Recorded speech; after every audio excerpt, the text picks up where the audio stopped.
नमस्कार साथियों। आप सभी का एबीबी लर्निंग हब के ऑनलाइन प्लेटफॉर्म पर हार्दिक स्वागत है। जैसा कि अपने प्रकाश चैप्टर चल रहा था, उसके अंदर हमने कल दर्पण का सूत्र और लेंस का सूत्र के बारे में अध्ययन कर चुके थे पिछली क्लास में। आज अपने पढ़ेंगे किसके बारे में? आवर्धनता के बारे में। आवर्धनता या बोले तो मैग्निफिकेशन।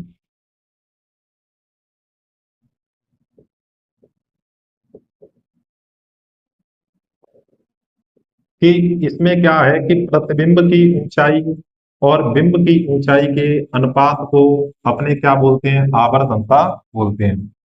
तो इसमें ये पता चलता है कि जो प्रतिबिंब है वो बिंब या वस्तु से कितना बड़ा बनेगा। तो इसमें क्या है, तो इसकी जो पहले सामान्य परिभाषा है वो अपने लिख देते हैं। क्या होगा? प्रतिबिंब की ऊंचाई, ठीक है, और प्रतिबिंब की ऊंचाई को लिखते हैं अपने एच डैश से। वह बिंब की ऊंचाई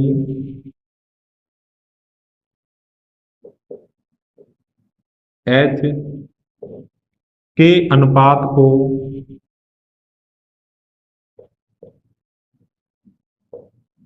के अनुपात को आवर्धनता कहते हैं।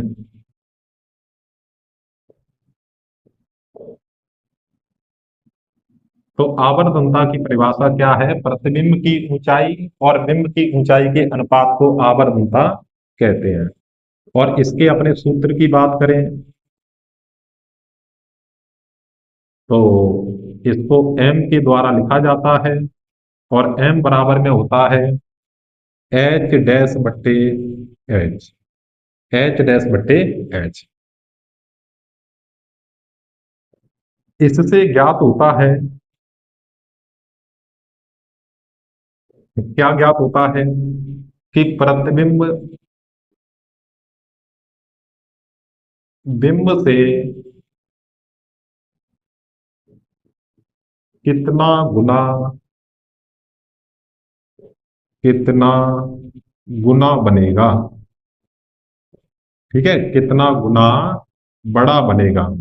तो ये हमें ज्ञात होता है कि प्रतिबिंब का आकार बिंब के आकार से कितना बड़ा होगा। तो मैं देखो, इधर अपने डायरेक्ट पढ़ लेंगे कि इधर पढ़ेंगे दर्पण की आवर्धनता, और इधर अपने पढ़ेंगे लेंस की आवर्धनता। कि m बराबर में एच डैश बट्टे एच, और इधर भी सेम होगा, लेंस के अंदर भी एच डैश बट्टे में एच होगा। m बराबर में इधर हो जाएगा दर्पण के लिए माइनस का v बट्टे यू, और इसमें हो जाएगा m बराबर में सीधा v बट्टे यू। ठीक है, और यहाँ पे क्या है कि m बराबर में एच डैश बट्टे में एच बराबर में माइनस का v बट्टे यू होगा। ठीक है, ये इन दोनों को मैंने कंबाइन कर दिया, और इधर इन दोनों को कंबाइन करेंगे तो m बराबर में क्या हो जाएगा? एच डैश बट्टे एच बराबर में v बट्टे यू। v क्या है? प्रतिबिंब की दूरी, और u क्या है? बिंब की दूरी है। तो हम इस तरीके से अपने दिखा सकते हैं आवर्धनता को। अगर m का मान माइनस में है तो प्रतिबिंब हमारा वास्तविक व उल्टा बनेगा। वास्तविक व उल्टा बनेगा। अगर प्रतिबिंब हमारा प्लस के अंदर है, m का मान प्लस के अंदर आता है, तो प्रतिबिंब कैसा बनेगा? आभासी व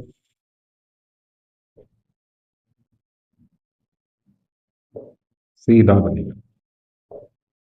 ठीक है, तो इस तरीके से आपको, और मैंने इनकी जो चिन्ह परिपाटी है वो आपको पहले करवा दी थी कि अवतल में सारे माइनस में होते हैं, और उत्तल के अंदर चाहे वो दर्पण हो या वो लेंस हो, तो उनके अंदर जो चिन्ह होते हैं वो किसके अंदर होते हैं? प्लस के अंदर, अकेले यू को छोड़ के। अगर दाईं तरफ बनेगा तो वो प्लस के अंदर होगा, और बाईं तरफ होगा तो वो क्या होगा? माइनस के अंदर होगा। इसके बाद में अपने अगली घटना पढ़ते हैं, अपवर्तन। अपवर्तन क्या होता है? तो आपको क्या है कि ये अपने इसको फास्टली आपको एक बार देखना है, समझना है, आगे बढ़ना है, ठीक है। और इसके जो पी वाई क्यू है वो आपको यहां से सॉल्व कर लेने हैं आपको। तो अपवर्तन समझना यहां से है, और क्वेश्चन आप कहीं से भी लगा सकते हो, तो लगभग इसके अंदर कवर हो जाते हैं। अपवर्तन क्या होता है कि जब प्रकाश की किरण एक माध्यम से दूसरे माध्यम में प्रवेश करती है,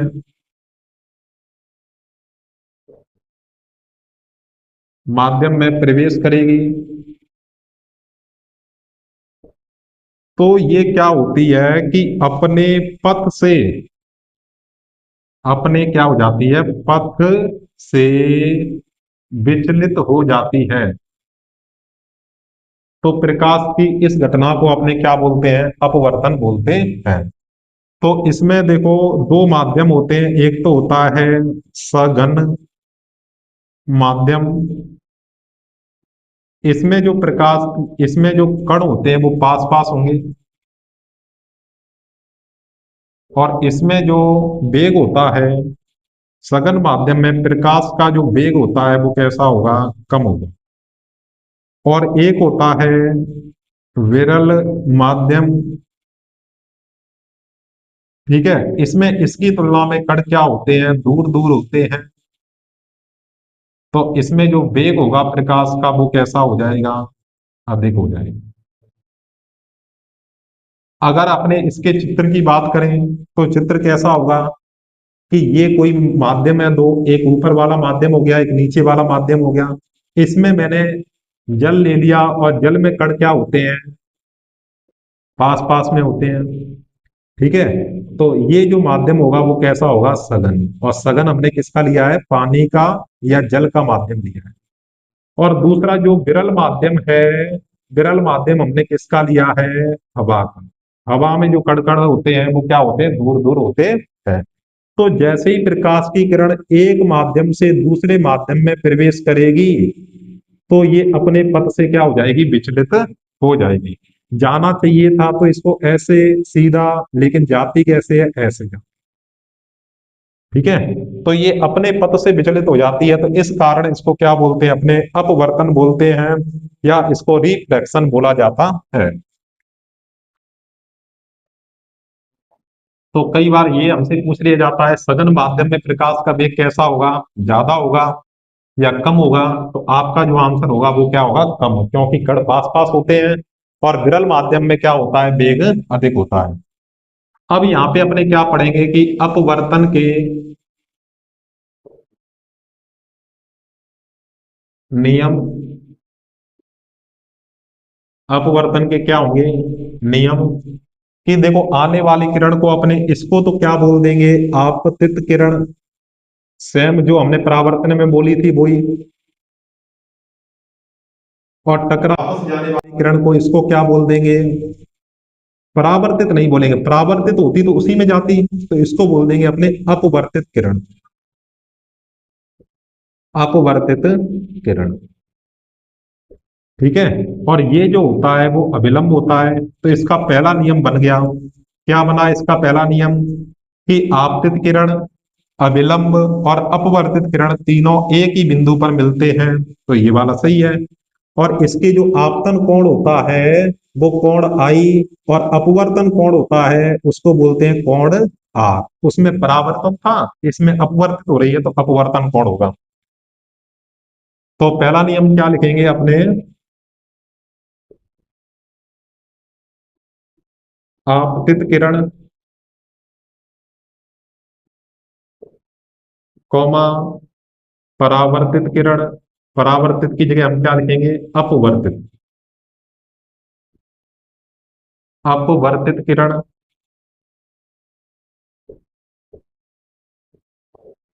कौमा अभिलंब ये तीनों के तीनों एक ही बिंदु पर मिलते हैं, तीनों एक ही बिंदु पर मिलते हैं। तो ये पहला नियम। दूसरा, कि आपतन कोण होता है, कि आपतन कोण और साइन को बोलते हैं ज्या। आपतन कोण की ज्या साइन आई, कॉमा अपवर्तन कोण की ज्या यानी साइन आर एक नियतांक के बराबर होती है। और इसको ही बोला जाता है अपने क्या, स्नेल का नियम। किसका नियम बोलेंगे? स्नेल का नियम इसको कहा जाएगा। तो पेपरों में कई बार पूछा हुआ है स्नेल का नियम किसे बोलते हैं, या तो ये आपको सूत्र दे देगा, ठीक है। तो आपतन कोण की जा साइन आई, अपवर्तन कोण की जा साइन आर एक नियतांक के बराबर होती है, उसको ही अपने क्या बोलते हैं, स्नेल का नियम बोलते हैं। क्योंकि इसको स्नेल नामक वैज्ञानिक ने इनके मध्य संबंध बताया था। तो एक बार आप इतना लिख सकते हो।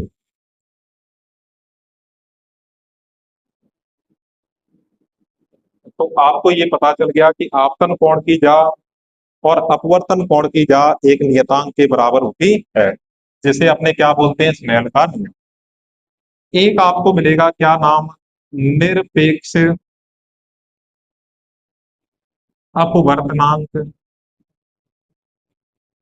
तो जब कोई किरण है वो निर्वात से किसी माध्यम में प्रवेश करती है, निर्वात वो होता है जहां पर वायु नहीं होती, तो उसका जो वेग होता है उसे अपने निर्वात से किसी माध्यम में प्रवेश करती है, तो माध्यम के सापेक्ष निर्वात का जो अपवर्तनांक होता है उसको निरपेक्ष अपवर्तनांक कहते हैं। तो अपवर्तनांक बराबर में क्या हो जाएगा कि निर्वात में प्रकाश का वेग, निर्वात में प्रकाश का वेग, और जिसको लिखा जाता है सी के द्वारा, और बट्टे में माध्यम में प्रकाश का वेग, माध्यम में प्रकाश का वेग जिसको लिखा जाता है स्मॉल बी के द्वारा। इन दोनों के अनुपात को अपने क्या बोलते हैं, निरपेक्ष अपवर्तनांक बोलते हैं। तो एन बराबर में क्या सूत्र बनेगा, सी बट्टे बी। कि तीनों में से आपको दो का मान दिया जाएगा और एक का मान आपसे पूछ लिया जाता है। तो सी बराबर में क्या हो जाएगा, प्रकाश का वेग 3 × 10⁸ मीटर प्रति सेकंड, 3 × 10⁸ मीटर प्रति सेकंड होता है। इसके बाद में हमें कई पदार्थों के क्या नाम पता होने चाहिए, उनके अपवर्तनांक हमें पता होने चाहिए। जैसे हीरे का अपवर्तनांक क्या होता है, तो 2.42। अपनी जो नेक्स्ट हेडिंग होगी वो है कुछ महत्वपूर्ण पदार्थों के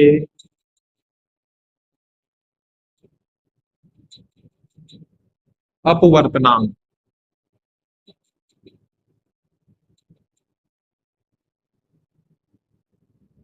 कुछ महत्वपूर्ण पदार्थों के अपवर्तनांक हैं, वो अपने क्रम से लिखेंगे पहले उनको, फिर उनके बारे में देखते हैं कि वायु, जल, बर्फ।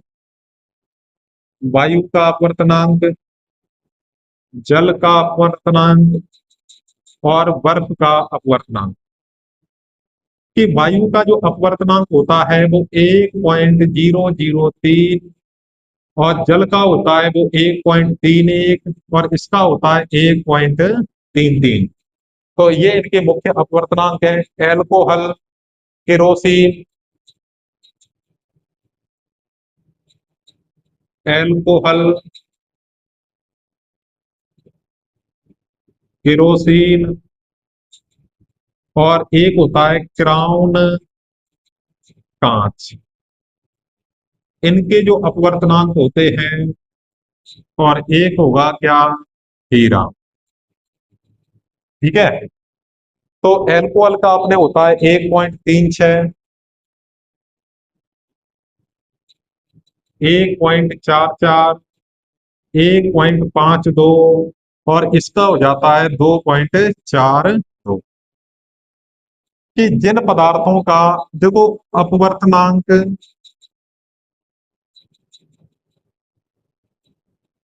जो अपवर्तनांक, जिन पदार्थों का अपवर्तनांक ज्यादा होता है, तो देखो इनमें एक संबंध होता है, वो अपने संबंध को साथ साथ में पढ़ेंगे।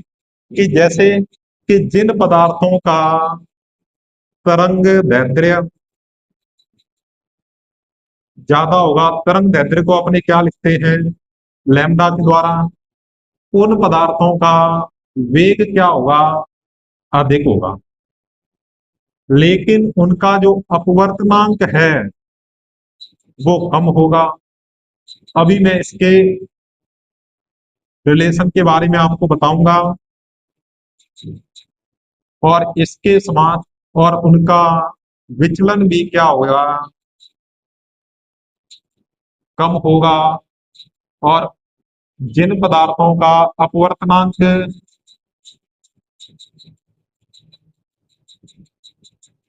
और उन पदार्थों का, देखो, मैंने दो तीन चीजों को एक साथ के अंदर ही यहाँ पे अपने कवर कर लेंगे। कि जिन पदार्थों का तरंग दैर्ध्य ज्यादा होता है, उनका वेग भी ज्यादा होता है, लेकिन उनका अपवर्तनांक कम होगा, विचलन भी कम होगा, और वो चमकना भी कम करेगी। तो जिन पदार्थों का अपवर्तनांक ज्यादा होता है, उसका विचलन ज्यादा, और वो चमकेगी भी ज्यादा। तो हीरा क्या है, सबसे ज्यादा चमकदार, चमकदार धातु है। तो सबसे ज्यादा चमकदार ये है, कठोर भी होती है और सबसे ज्यादा चमकदार होती है।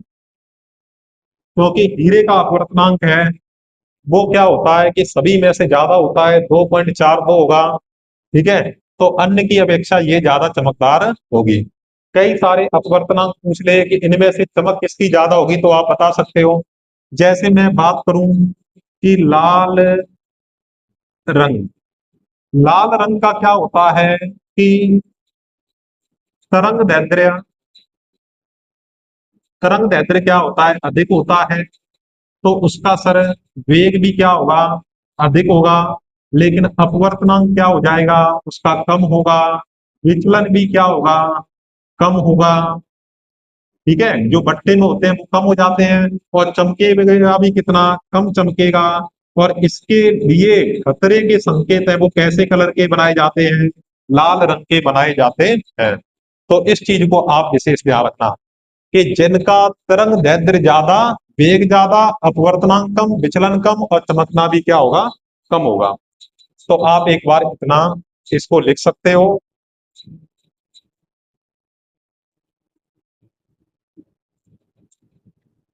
इसके बाद में जो अपना नेक्स्ट है, वो है, अगर आपको अपवर्तनांक के उदाहरण चाहिए,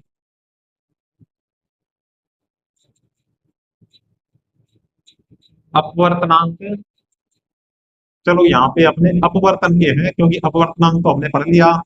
अपवर्तन के उदाहरण की अपने बात करें, जैसे आपने देखा होगा कि सिक्के का ऊपर नीचे दिखाई देना। तो अगर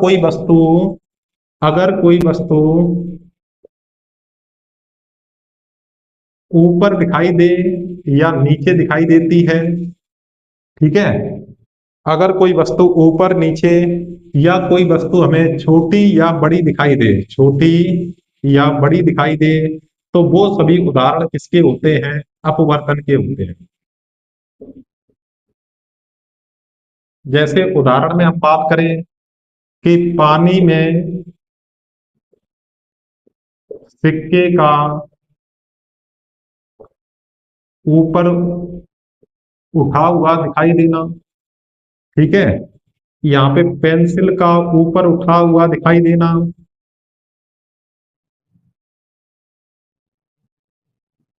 तारों का टिमटिमाना, छोटा या बड़ा होना। ठीक है। तारों का टिमटिमाना। और अपने बात करें कि सूर्योदय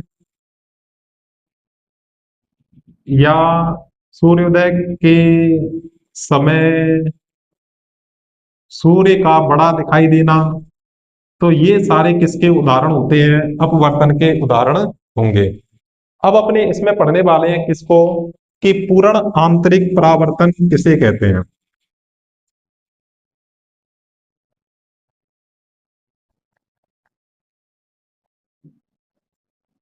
तो अपने जो नेक्स्ट हेडिंग होगी वो कौन सी है? पूर्ण आंतरिक परावर्तन। पूर्ण आंतरिक परावर्तन।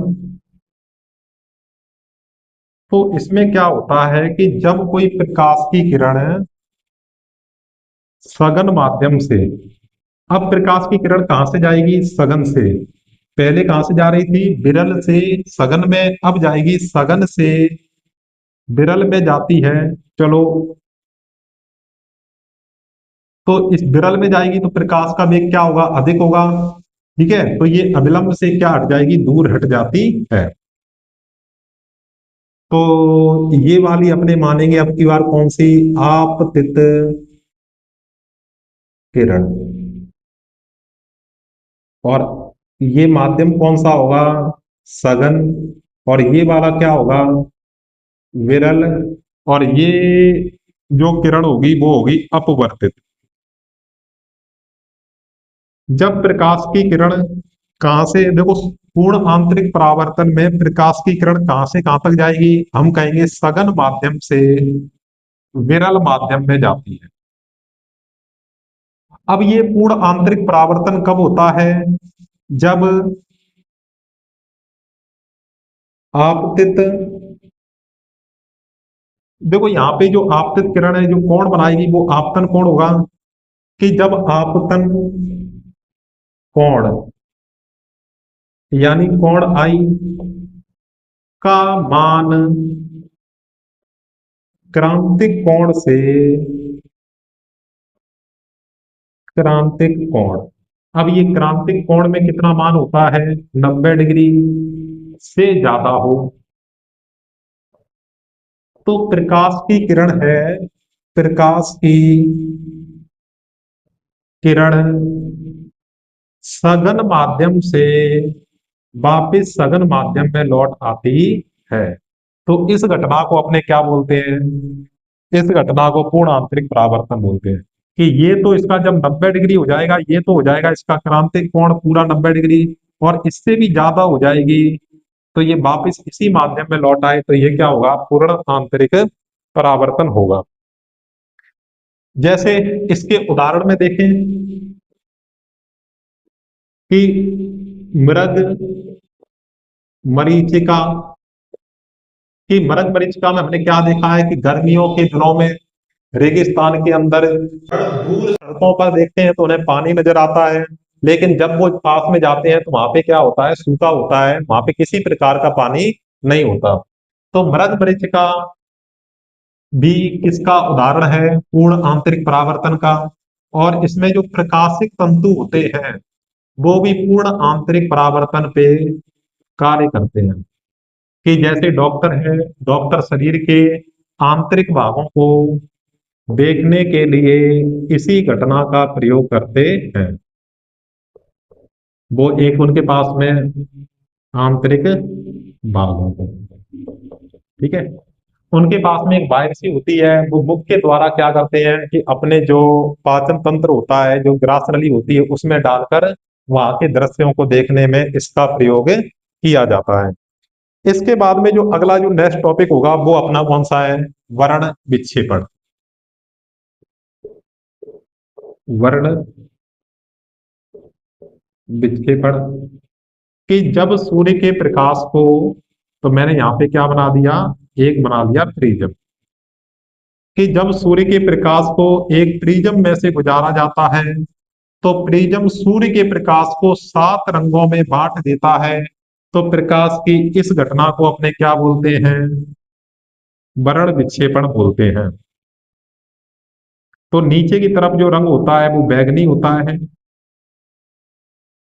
और ऊपर की तरफ होता है वो लाल होता है। और इसकी ट्रिक मैंने बताई थी कैसी, नीचे से ऊपर की ओर बेजानी हा पी नाला, बेजानी हा पी नाला, आपको इसकी ट्रिक बताई हुई है। तो इसमें अगर लिखना चाहो तो शॉर्ट में लिख सकते हो कि सूर्य के प्रकाश का 7 रंगों